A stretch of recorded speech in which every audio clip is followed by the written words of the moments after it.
El olfato es tan importante como el resto de nuestros sentidos, pero durante mucho tiempo se ha olvidado y ha sido poco estudiado. Pese a ello, debemos tener presente que este es un mecanismo de defensa para la sobrevivencia del ser humano. El sentido del olfato se considera una joya evolutiva que nos conecta con el mundo.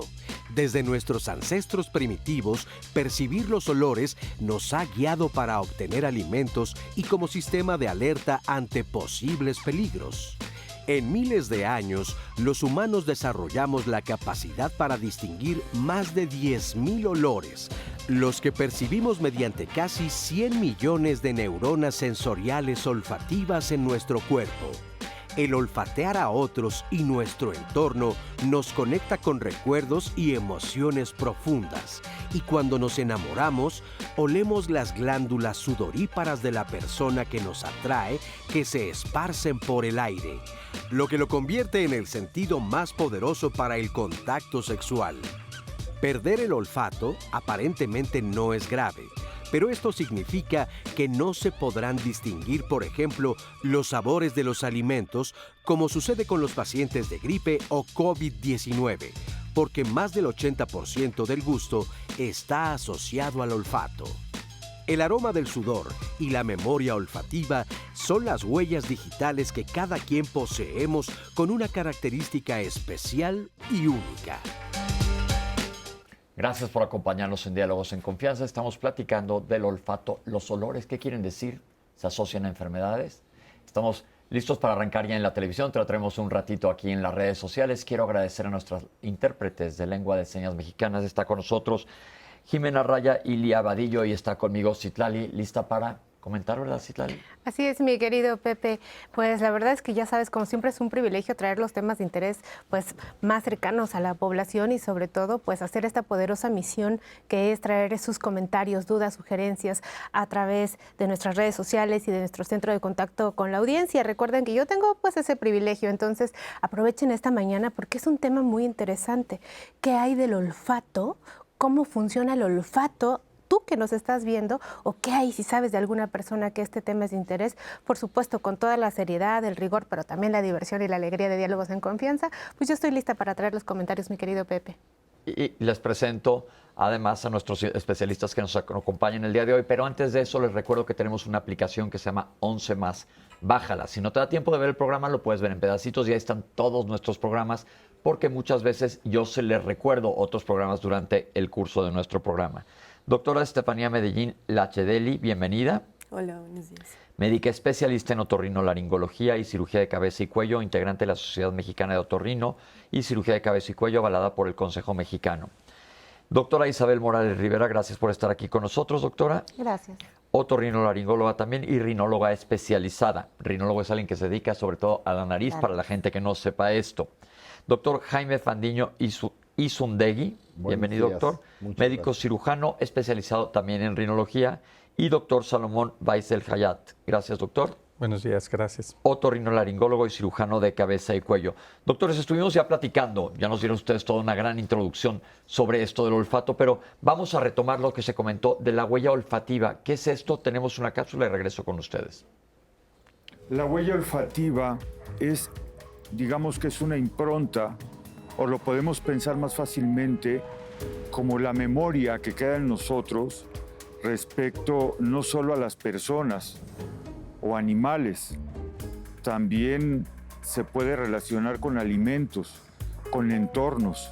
Nosotros las percibiremos mediante las fibras olfatorias que están en nuestra nariz, las interpretaremos y almacenaremos en nuestro cerebro. Pero cada ser humano tenemos un humor o un olor distinto. Una huella olfativa sería la de la comida que nos ha preparado algún ser querido en nuestra infancia. Otro tipo de huella olfativa es la que identificamos en la fragancia o el perfume de alguna persona que ha sido significativa para nosotros desde el punto de vista emocional. La huella olfativa puede ser también desagradable, como para muchos niños lo es el olor a hospital o el olor a consultorio. Los pondrá en alerta, les causará aprensión e inquietud. Además, la huella olfativa cobra importancia si consideramos que los trastornos del olfato pueden utilizarse como factores de predicción para enfermedades neurológicas como puede ser el Alzheimer o la enfermedad de Parkinson. Entonces, repito, el olfato es fascinante y forma parte importante de nuestra vida. En base a lo que nos acaban de decir, doctores, entonces nosotros todos olemos, pero entonces aprendemos esta huella olfativa. Para cada quien un olor puede ser algo diferente, como dijo, el olor a coche nuevo. Alguien lo relaciona con algo agradable. El olor a las galletas de casa de mis abuelos. ¿Esta huella es algo aprendido? ¿Cómo se relaciona el aprendizaje con la fisiología? Todo el tiempo estamos nosotros oliendo, olfateando. Estamos llevando ese mundo exterior hacia adentro de nosotros, a nuestra nariz. La primera vez que nos exponemos a un olor particular, se crea una huella en nuestro cerebro. Muy por dentro de nuestro cerebro se crea esa huella. Y lo vamos a asociar a la experiencia. Como se comentaba en la cápsula, pues el olor a hospital a mí me parecería un olor a limpio, olor a sanitizante, pero el niño que llevan a vacunar, pues es una experiencia negativa para él. Ok, esto es interesante que lo sepamos porque tú le das un abrazo a tu mamá y tu mamá tiene esa huella olfativa para ti. ¿Esa huella es la misma que para mis hermanos?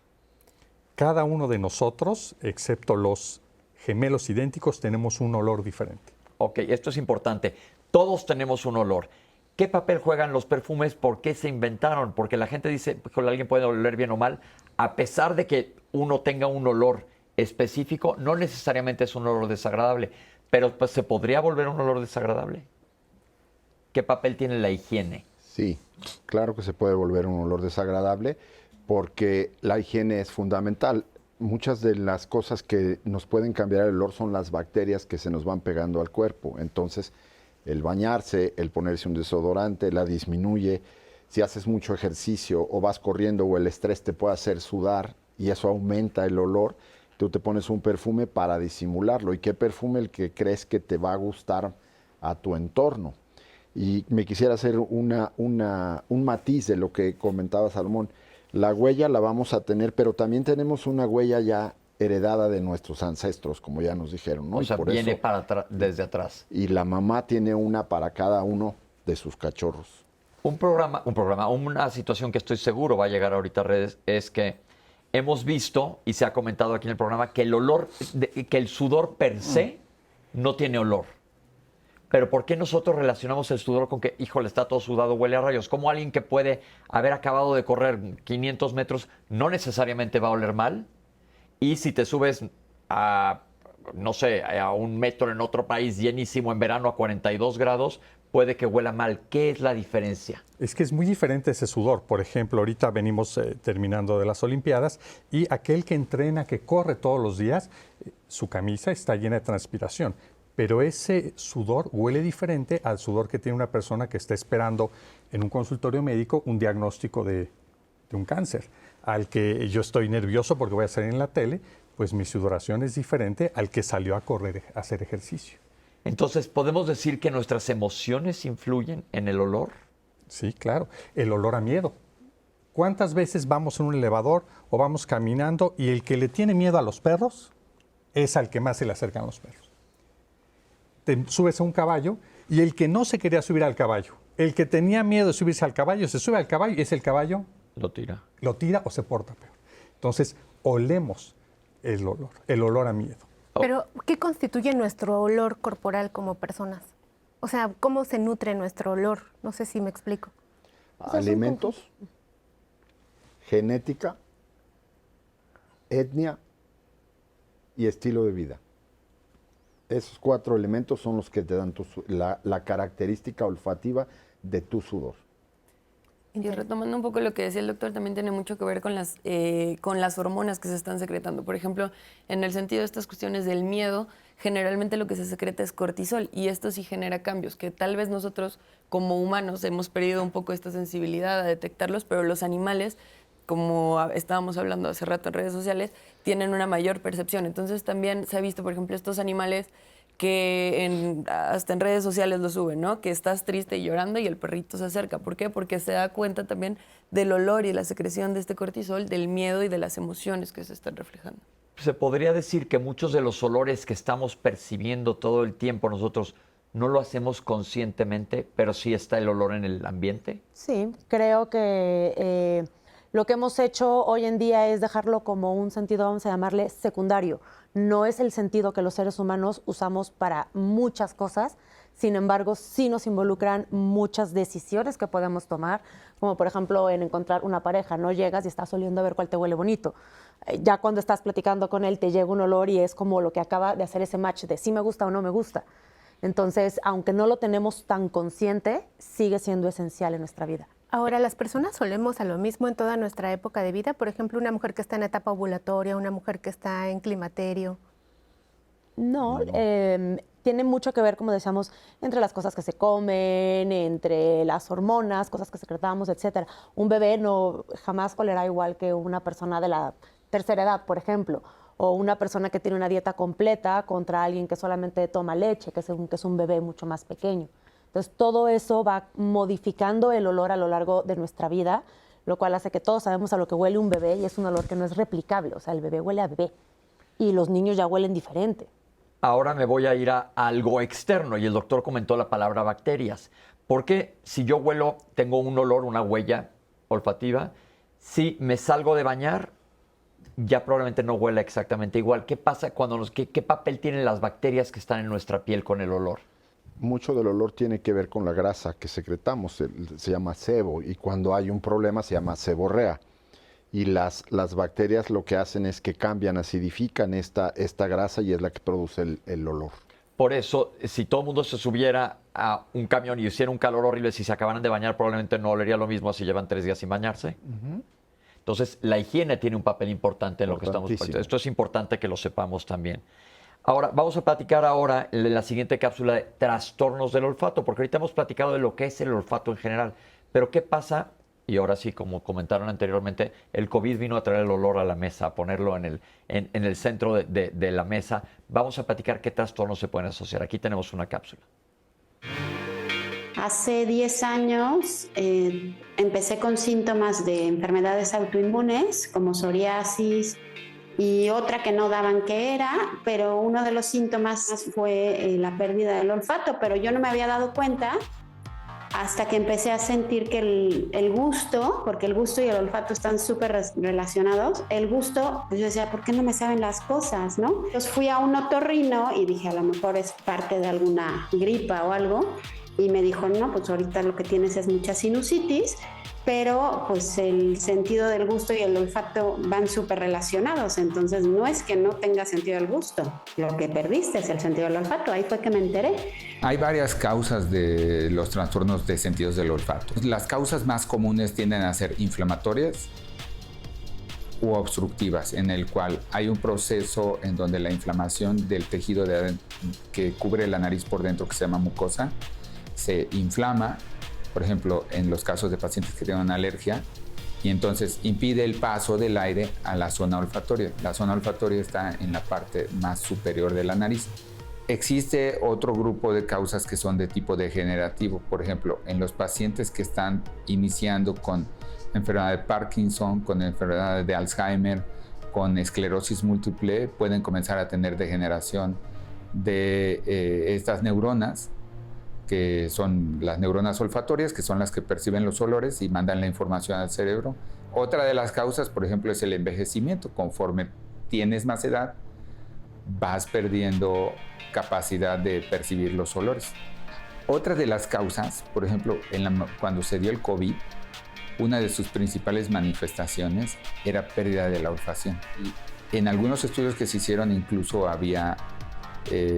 se había muerto el tejido olfatorio en ese paciente, entonces no recuperaban el olfato porque en la práctica pues la zona donde tú procesas la información olfatoria pues ya no estaba, ¿no? Sí, hay múltiples causas y eso es lo que dificulta a veces el diagnóstico y es por lo cual es mejor acudir al médico porque es difícil diferenciarlo entre todas las causas que existen, ¿no?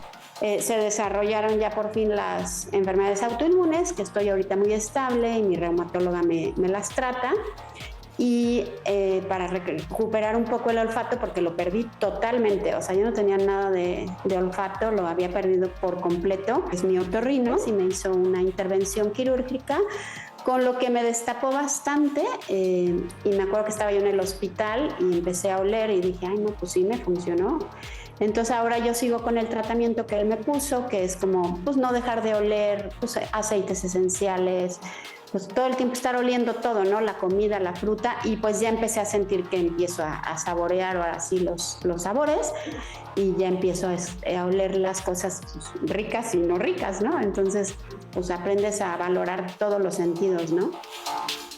Interesante saber que pueden existir diferentes patologías, pero doctores, voy a regresar a la analogía que hicimos anteriormente. El olfato, uno recibe estas moléculas de olor, por así decirlo, que llegan y se pegan al techo de nuestra nariz, en donde están estas neuronas como pulpo que el doctor comentó, y estas neuronas van a ir directamente a nuestro sistema nervioso central a procesarlas. Nos comentaron anteriormente también que existen dos tipos de problemas de olfato. Uno, que sea mecánico, que no permitan que estas moléculas lleguen a las neuronas, y otro, que el problema esté en las neuronas. ¿O puede haber un tercero más que sea directamente en medio del sistema nervioso central?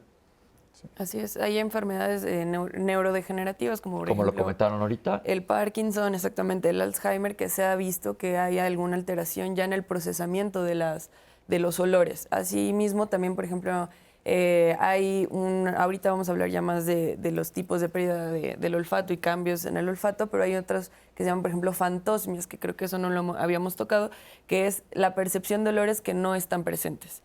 Y eso tiene mucho que ver, por ejemplo, con pacientes con trastornos mentales como la esquizofrenia, por ejemplo, o la migraña, ¿no? Que también podemos ver un aura, nadie está percibiendo ese olor y de repente tienes esas percepciones, y tiene también mucho que ver ya con la cuestión central. ¿Con el paso de los años nuestro sentido del olfato tiende a disminuir como los demás sentidos? Sí, sin duda alguna. Y en las enfermedades que comentaran, como el Alzheimer y cualquiera de las demencias, es un síntoma precoz. Si a alguien a los 50 años se le detecta un problema de hiposmia y descartaste todas estas otras opciones que acabamos de ver, ojo, porque ese paciente puede estar desarrollando una demencia. Ojo, pero ¿qué se puede hacer? Hemos visto que para demencia no hay mucho. Pues hay nuevos medicamentos que se están utilizando para tratar de frenar. Para tratar de frenar y que se vaya más lenta la evolución. Pero más allá de eso, la rehabilitación olfativa, ¿no? O sea, digo, porque los fármacos están en protocolo de veremos cómo funcionan hasta donde sé. No hay uno que te diga te va a evitar la demencia, el Alzheimer, el deterioro cognitivo, etcétera. Pero la rehabilitación olfatoria, si uno la pierde a los 50 años, podría mejorar. No lo sabemos, sería una situación de estudio, por supuesto. En esos casos en particular, lo más importante es la persona entera, todos, ¿no? Claro. O sea, el olfato pues ya pasó a segundo término, porque sabemos que esa persona se nos va a ir antes de tiempo. Va a quedar un cuerpo, pero la persona se nos va a ir antes de tiempo. Y sí hay medicamentos que logran alargar este proceso, medicamentos, estilos de vida, dietas, disminuirle a colesterol, triglicéridos, todo lo que sabemos que nutre este tipo de enfermedades. El mejorar el olfato, no hay mucho que podamos hacer, esa es la verdad. Ahora, ¿ustedes tienen métodos para medir el olfato? Sí, básicamente todos somos malos para medir nuestros sentidos. ¿Sí? A menos que sea una pérdida completa, somos malos, a comentarlo con el médico. Entonces existen métodos para medirlos. Lo que ya no se vale hoy en día es sí o no. ¿Qué significa sí o no? ¿Cómo está su olfato? Bien. Pues sí, pues. ¿Usted huele o no huele? Sí. ¿O no? Eso ya no aplica hoy en día, ¿sí? Sería como alguien medir la agudeza visual echándole una lámpara, poniéndole la lámpara. ¿La ve o no la ve? Lampareándole la luz. Entonces, existen métodos para medirlos. Lo primero es una historia clínica completa. Sentarse con el médico y platicar de todos los síntomas. Después, una exploración completa en la cual nosotros los especialistas utilizamos unas pequeñitas cámaras que intentamos llevar hasta esa zona de donde están los receptores del olfato para encontrar enfermedades. Hay estudios de imagen, radiografías, tomografía, resonancia magnética, pruebas directamente del olfato, hay pruebas que se llaman psicofísicas. Estas pruebas miden la respuesta. ¿Qué significa? Yo presento el café, presento el estímulo y veo la respuesta que va a tener mi paciente. Y también existen pruebas electrofísicas, así como tenemos un electroencefalograma, un electrocardiograma, también las podemos hacer. Potenciales. ¿Qué porcentaje de otorrinos son rinólogos que se especializan en esto y qué tan accesibles son estas pruebas para todo el mundo y cuándo se aplican? Sí son accesibles para todo el mundo, no solo para el rinólogo, no solo para el otorrinolaringólogo, incluso para el médico general. Se venden. Hay unas que parecen a los que jugamos, se llaman rascahueles, ¿Sí? que le hacen así y entonces tienen que decirte, pues es limones, café, como muy básicos. Y hay unas más específicas que se parecen a plumones y que así como los plumones que comprábamos de 12 colores o de 24, los hay hasta de 40 distintos olores y los podemos utilizar. Esas pruebas los utilizan en aquellos que hablábamos hace rato de que tienen un olfato privilegiado y que pueden ser usados en la industria de la perfumería. Ellos saben cada uno de estos plumones a qué huelen y tú tienes que tener una escala que te da el que vende ese producto que te dice, si de 10 atinas 5 tienes un buen olfato o depende de cada escala y con eso tú puedes saberlo. Realmente es bastante simple. Lo que es complicado es tener el endoscopio, que es la camarita. Eso solo los especialistas. Eso sí, nada más que te lo haga un especialista, por favor, no te vayan a lastimar, que esa es otra cosa importante, siempre ir con el médico adecuado para que te haga este estudio. Ahora, doctores, ustedes ven este tipo de síntomas, más bien, este tipo de síntomas. ¿Cómo o por qué camino irse? Llego yo, no huelo bien. ¿Ustedes qué van a hacer para ver? Ya el doctor comentó pruebas, pero para saber si es un problema que no tiene nada que ver con el olfato, un problema que tenga que ver con mi sistema nervioso, un problema que tenga que ver con la parte alta de mi nariz, la lámina cribiforme, que se llama, o un problema de mi vía respiratoria. Mucho tiene que ver, obviamente, el interrogatorio, los síntomas. Hay síntomas que acompañan cada una de estas diferentes situaciones. Entonces empezamos como a ir cerrando los círculos, ¿no? Están estos síntomas, están estas características. Después, durante una exploración física, vamos a ver puntualmente si tienes problemas inflamatorios, si tienes una desviación, si tienes una sinusitis que te está condicionando olores que no existen o que existen adentro de ti, pero los demás no los estamos percibiendo. Porque no es lo mismo tener, por ejemplo, una fantosmia o una sensación de un olor que no existe, si tú lo tienes adentro, si tú tienes una sinusitis. Entonces ahí empezamos a como limpiar, ¿no? A quitar, a ver, de toda esta gama de posibilidades, sinusitis sí tiene, desviación sí tiene, entonces probablemente sea mecánico. La mayoría de las que tienen un componente más neurológico también tienen síntomas más neurológicos que suelen ir acompañando. Entonces vamos cerrando, disminuyendo opciones y vamos tratando lo que vamos encontrando. Si tienes un problema mecánico, primero hay que abrir todo. Okay. No voy a buscar que tengas algo raro, exótico, si es muy claro. Exacto, si estoy viendo hay un problema. No existe específico. Un marcador biológico, no existe una prueba que yo mande al laboratorio que me diga positivo o negativo. Okay. ¿Cómo se hace este trabajo? Como dice la doctora, hay que sentarse a ver al paciente, hablar con el paciente, explorarlo y de las 60, 70 causas de pérdida de olfato vamos llegando a un diagnóstico. Y algunos pacientes se quedan algo que nosotros llamamos idiopático, que significa que no encontramos la causa. Ojo, entonces, ¿para qué voy al médico si no sabe por qué lo perdí? Bueno, en ese porcentaje, 10-20% que no sabemos la causa, ¿qué le podemos ofrecer al paciente? Bueno, no sabemos la causa, pero sí sabemos que no es. Ok, claro, ¿sí? Claro, ahí aparte te da mucha paz saber eso. Tenemos un testimonio, vamos a ver qué sucede, cómo se siente esto, qué nos pueden decir al respecto. Aquí tenemos una cápsula. Hola, buen día. Mi nombre es Malu Rabiela y en febrero de este año sufrí un accidente, tuve una caída, me golpeé la cabeza fuertemente. A raíz de la inflamación que se produjo en una zona del cerebro, me di cuenta a los pocos días que no olía, que las cosas, los alimentos no me sabían igual que antes. Al principio solo apetecía cosas frescas como fruta, pero estaba comiendo muy poquito y ahí fue cuando noté que no me olía el café, no podía oler mi perfume, el de mi pareja, y que había perdido prácticamente el sentido del olfato. Y hasta hace un mes, un poquito más, que el especialista en olfato y gusto me explicó lo que había pasado en mi caso a raíz del golpe y la inflamación. Y ahorita estoy en proceso de terapia y tratamiento para buscar que la zona del cerebro que está inflamada se desinflame y esto me permita recuperar un poco el sentido del olfato.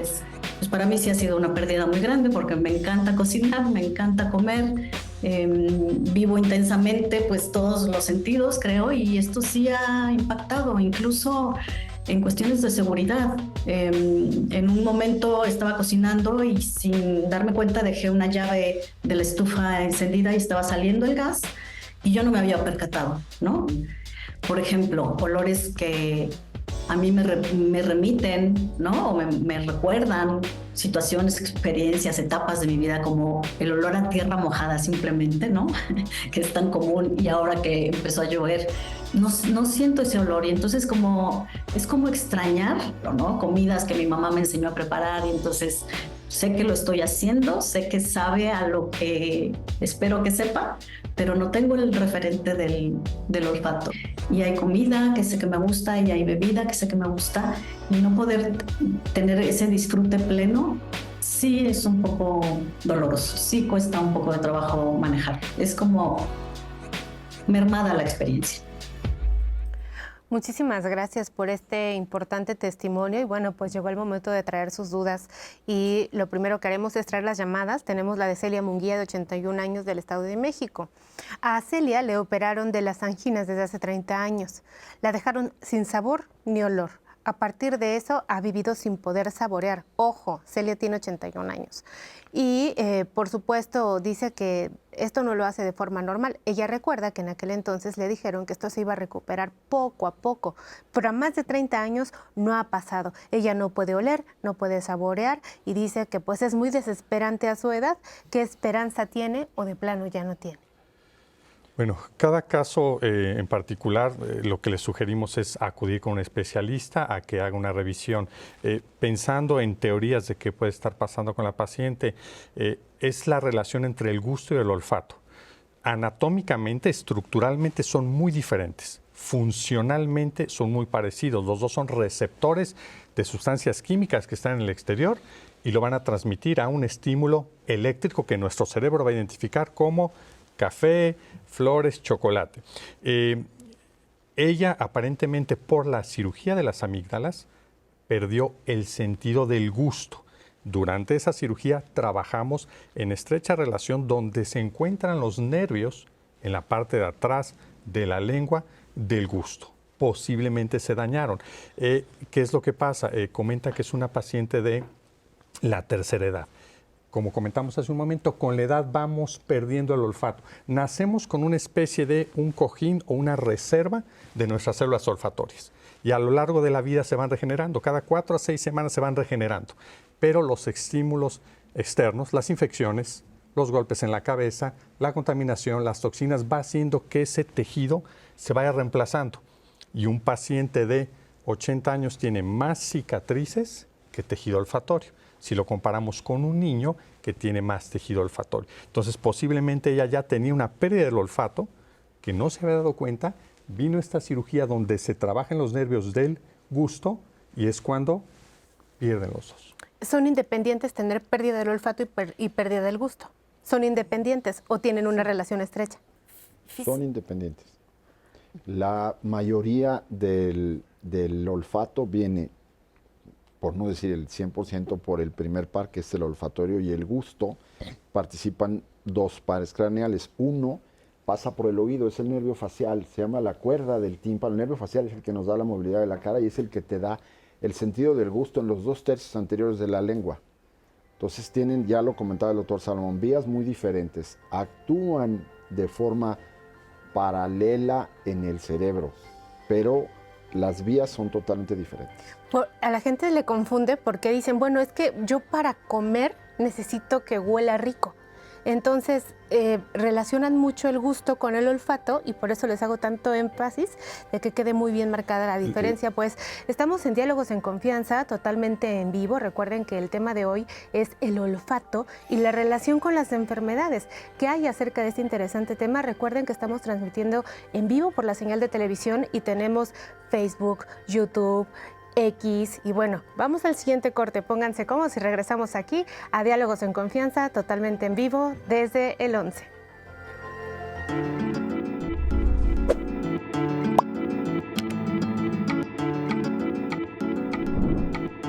El sentido del olfato nos permite disfrutar los aromas y también alertarnos si hay señales de peligro como una fuga de gas o un incendio.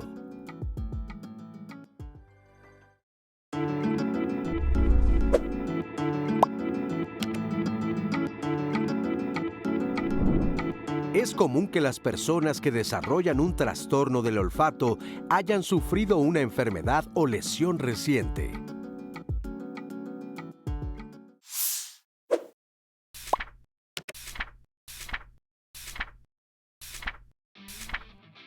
El 12 de agosto se conmemora el Día Internacional de la Juventud a petición de la Asamblea General de las Naciones Unidas. Es una fecha para celebrar a los jóvenes y reconocer su importancia en la construcción de sociedades más justas, equitativas y respetuosas con el medio ambiente.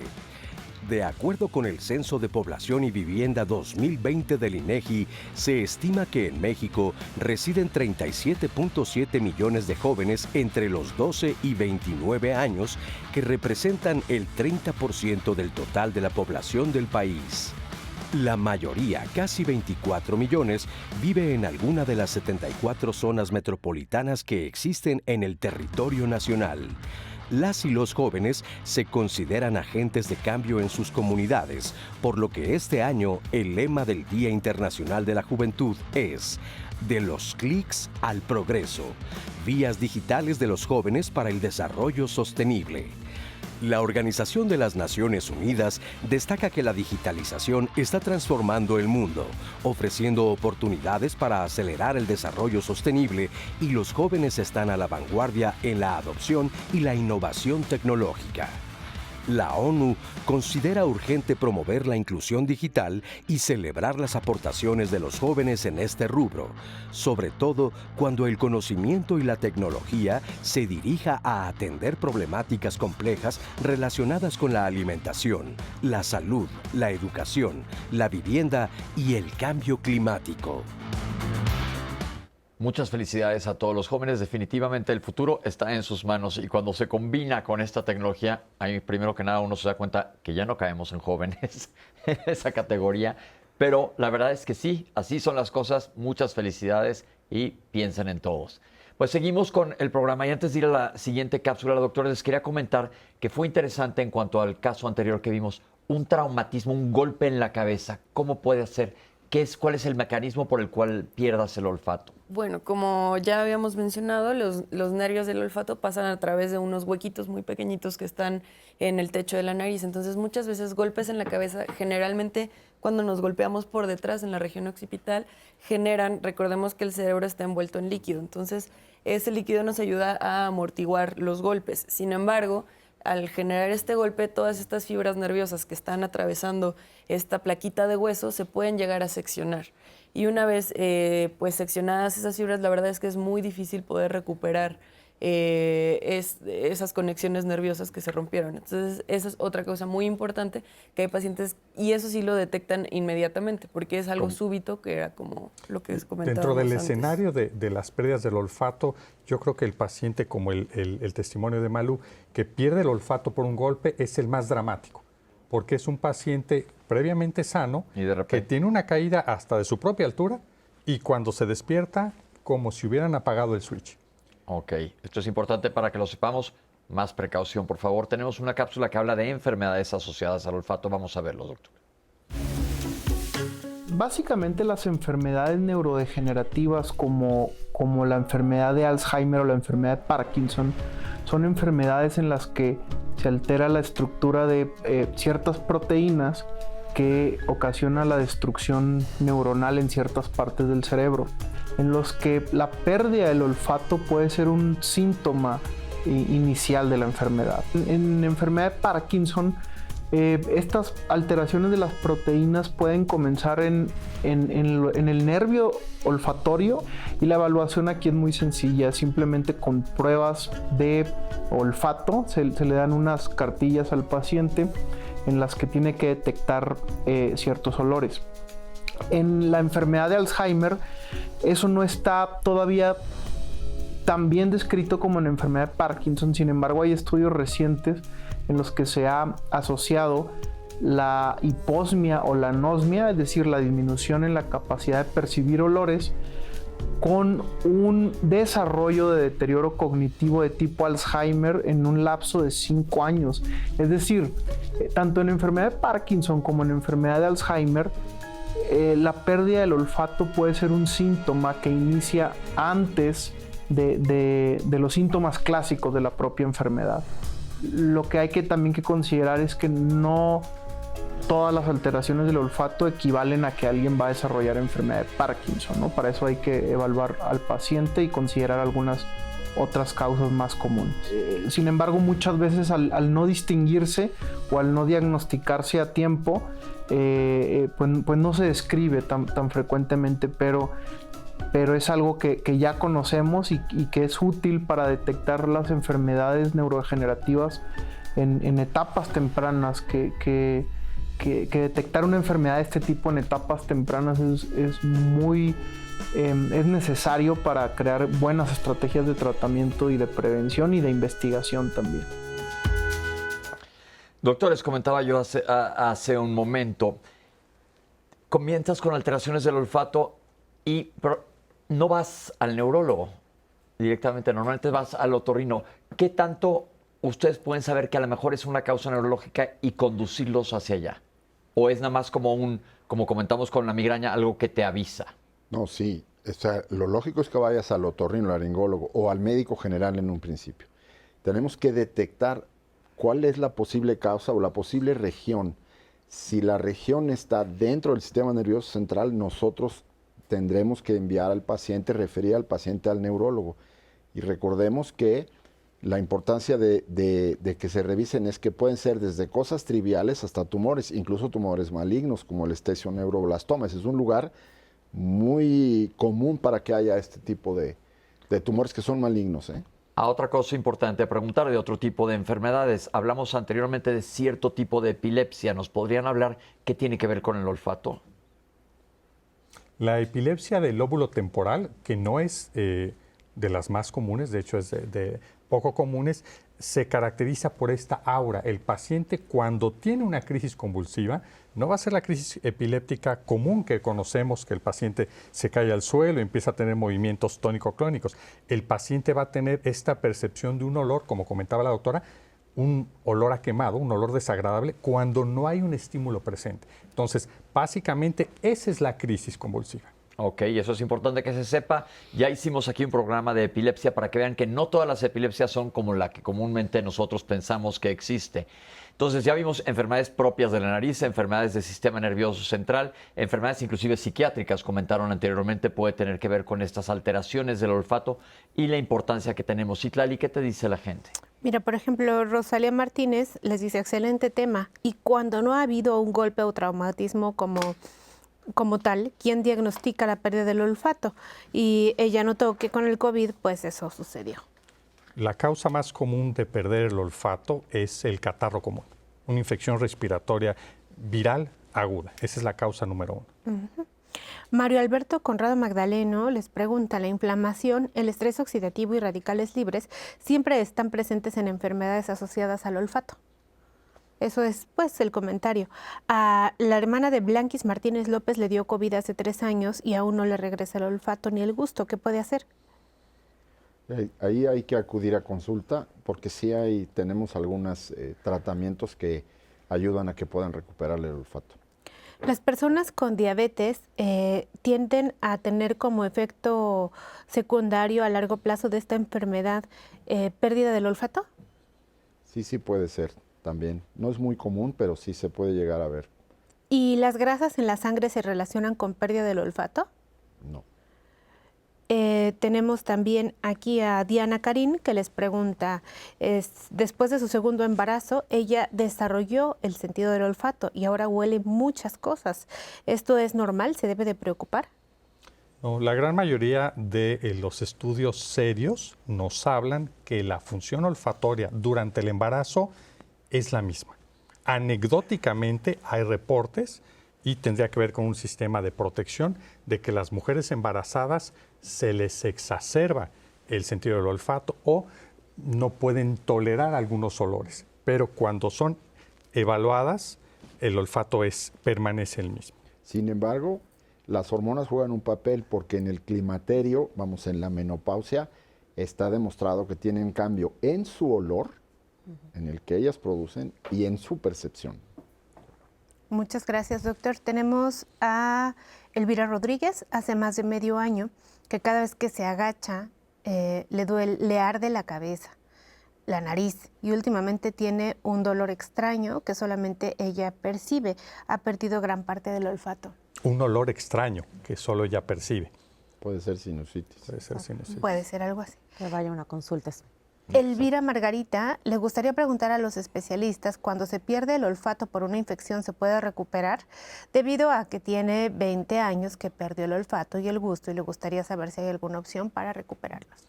Sí hay tratamientos que nos pueden ayudar, pero generalmente se deben de instaurar en fases tempranas para que nos puedan ayudar.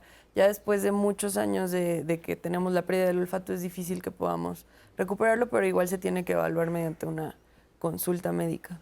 Un dato importante aquí es que, como un consuelo para la gente que nos está viendo que perdió el olfato, sin distinta la causa, todos los estímulos que nosotros tenemos son combinados. ¿Qué significa?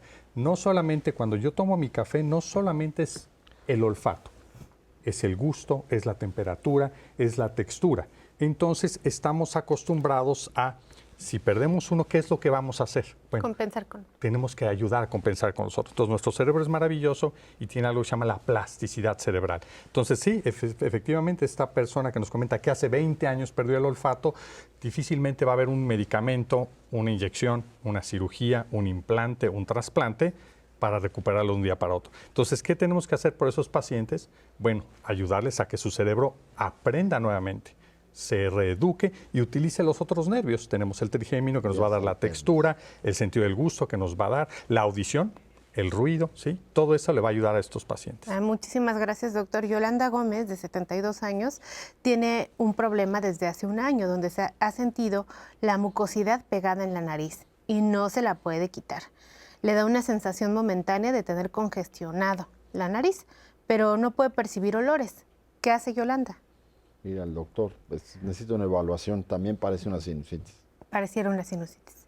Susana Navarro, de Zacatecas, les pregunta si hay una relación entre las infecciones nasales, la pérdida del olfato y el Alzheimer a largo plazo.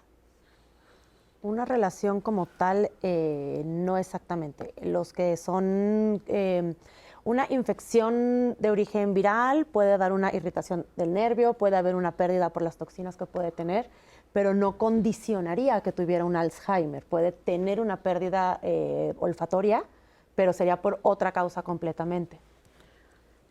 Tenemos a Escobedo Carolina, que dice que su mamá se golpeó la nariz, se le hundió la parte del medio y no se golpeó ni nada, solamente se le empezó a hundir la nariz. ¿Qué podría ser? Eso se llama silla de montar. Se hunde aquí y es porque algo pasó en el tabique, que es el que tenemos, el cartílago que tenemos en el centro de la nariz. Pudo haber sido por un traumatismo, se hizo una perforación, pudo haber sido por cocaína, hay que revisarlo.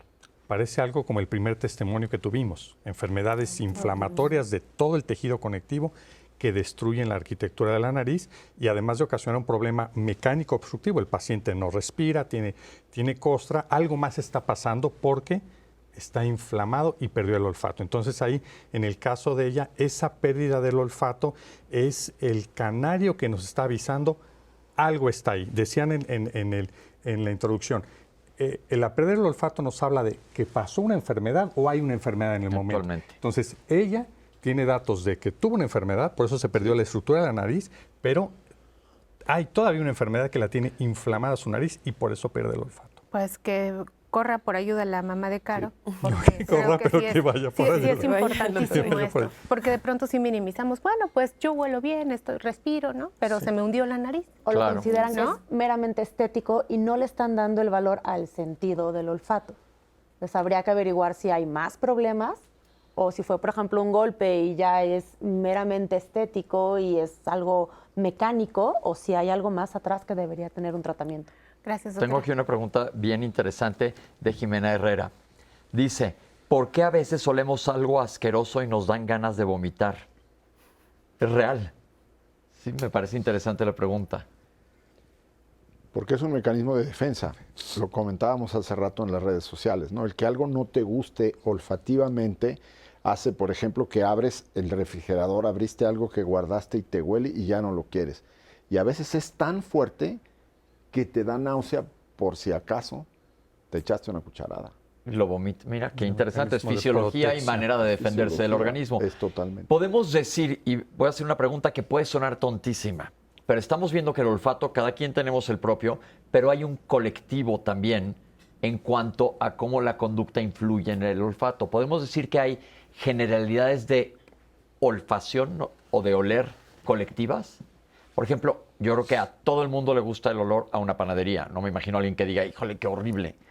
Esto influye obviamente la conducta social sobre lo que estamos oliendo, y lo que estamos oliendo, como lo que acabo de comentar, que dan ganas de vomitar, influye en la olfacción. Claro, o sea, ya lo habíamos justo comentado en redes sociales, al final el olfato es algo muy primitivo y que tiene mucho que ver con este sistema de protección y de nutrición, ¿no? Que al final era lo que nos importaba cuando apenas estábamos los primeros hombres, ¿no? ¿Qué comemos que es seguro y qué comemos que no es seguro? Entonces, las cosas que nos huelen rico, al final, por ejemplo, la comida, el pan, la fruta, pues son cosas que nosotros aprendimos que son seguras para comer. Y las cosas que nos huelen mal, pues justamente son mecanismos de defensa. Es decir, si algo está podrido, pues huele mal, ¿no? Y eso nos relaciona, eso ya es algo que tenemos todos los seres humanos. Ya de ahí a que específicamente sea algo que a nosotros nos huele bien, aunque a otra persona no le parezca tan significativo, depende más bien de nuestra infancia y de los olores que se nos fueron pegando, ¿no? Entonces, por ejemplo, hay un ejemplo que es como de Ratatouille, ¿no? Que pruebas un sabor o que hueles un sabor y que te remonta hacia el pasado. Y eso es un reflejo que es el reflejo de Proust, que se escribió en un libro en 1917, no sé qué, que habla de la primera vez que alguien olió un panecito, una magdalena, y se remonta a toda su infancia, ¿no? Entonces, eso ya es específico de cada persona y de las vivencias que vas teniendo. La gran mayoría son aprendidos, pero hay ciertas características que son muy interesantes. Por ejemplo, el olor a vainilla. Aquí, de los que estamos presentes, ¿a cuánto nos gusta a la vainilla? La gran mayoría nos gusta la vainilla. Sí. ¿Por qué? Nos huele a leche materna. Y es un mecanismo que necesitamos de recién nacidos para sobrevivir. Nunca La lo había fresa, pensado. por ejemplo, y eso también va mucho de la mano con la industria farmacéutica, la industria alimenticia. Muchos de los jarabes que prescribimos nosotros saben a fresa, frambuesa. Son desagradables los sabores y los olores de los medicamentos a propósito, para que no los tomen como dulces, pero la gran mayoría le ponen ese vainilla o fresa. Sí, totalmente de acuerdo. Y además yo creo que también después del COVID, la industria farmacéutica y todo, van a empezar a hacer más fármacos que se puedan inhalar y que tengan un efecto mucho más rápido que otros, porque casi no se utilizan fármacos vía nasal actualmente. Se utilizan fármacos vía nasal, solo que no son de la práctica clínica común, general. En anestesia se utilizan, medicamentos de urgencia se ponen ahí. Vacunas, parece que vamos para allá. Entonces, sí, la vía inhalatoria, lo más común es una anestesia, que es a través de la tráquea inhalada, pero sí existe la vía intranasal, medicamentos para las migrañas, Calcio. pero no es lo más común. Sí existe esa vía. Muy interesante lo que viene a partir del reconocimiento o de rescatar ese sentido olvidado, ¿no? Y esto es muy interesante lo que comentan. Fíjense, hagan memoria ustedes en casa con estos olores. Lo que dijo el doctor de la vainilla, sí, dice, pues tiene la razón. Yo me acuerdo cuando yo era chico en los taxis había un vainillito cotorro que colgaban para que oliera, que oliera rico. Pero mi pregunta que sigue es, normalmente la industria de los perfumes y de los jabones y de todo esto tienden a hacer algo que supuestamente debe de ser agradable. Nadie hace un perfume que huela a rayos. Pero alguien puede decir, a mí ese perfume específico que utiliza fulanita de tal me huele feo. Porque me recuerda a... ¿Es por eso? Podría ser, sí, exactamente. Aunque no te puedas acordar, me acuerda a mi tía aquella que me dio un cachetado. Sí. Puede que no te acuerdes necesariamente de la memoria, pero tiene una huella en tu cerebro que fue algo negativo. O viene heredada. De lo que ya hemos hablado, de cosas que vienen de atrás. De hecho, alguna vez que tuve la oportunidad de tomar un diplomado sobre gusto y olfato en la Universidad de Colonia, en Alemania, decían el por qué la mejor sopa de lo que tú quieras es la que hacía tu mamá o tu abuelita.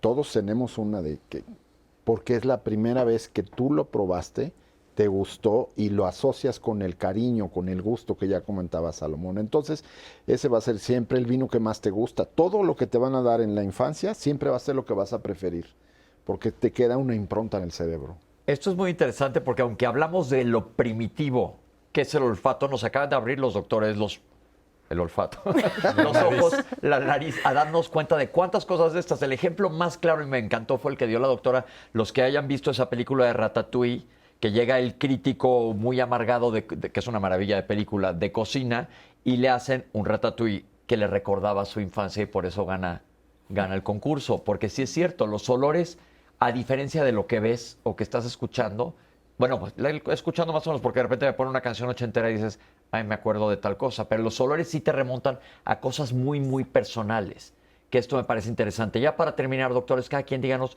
cómo podemos proteger nuestro olfato. Básicamente, cuidándonos de infecciones respiratorias, la mayoría se curan solas, pero cuando duran más de 4 o 5 días, acudir al médico. Ok, doctora.